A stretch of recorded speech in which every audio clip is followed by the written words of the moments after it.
मित्रांनो, दाभोळकर हत्या प्रकरणाचा निकाल लागून आता वर्ष लोटून गेलं, पण कित्येक प्रश्न अजूनही अनुत्तरित आहेत. त्यातला 24वा प्रश्न माझा असा आहे की अंधश्रद्धा निर्मूलन समितीच्या काहीतरी शैलेश काय शैलेंद्र वाकडे, मोडके, तोडके अशा बऱ्याच कार्यकर्त्यांना नक्षलवादी म्हणून अटक केली गेली होती. त्यांच्याकडनं शस्त्र जप्त केली गेली होती.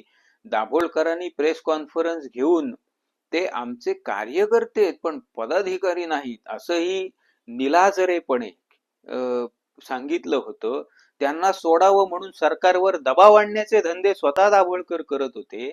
गंमत काय आहे ना, हे जे सीबीआय नावाचं आपल्याकडे जे काय झंगाट आहे ना, मी नाही म्हणत बरं का, म्हणजे कोर्ट म्हणालंय की हा सरकारचा पोपट आहे म्हणून सीबीआय हा. तर हे जे कोण पकडले होते यांचे साधे जबाब नाहीत हो चार्जशीटला. जबाब नाहीत साधे की बाबा तुम्ही नक्षलवादी म्हणून पकडलं होतं, अन्निसचा तुमचा काय संबंध, कधीपासून काम करताय, अन्निसचं काय करता, नेमकं कुठे काम करता, काय काय, फक्त हिंदुत्ववादी बस. म्हणजे कमाल आहे का नाही या पोपटाची, सरकारी पोपटाची, सीबीआय नावाच्या. काय करणार हो आपण?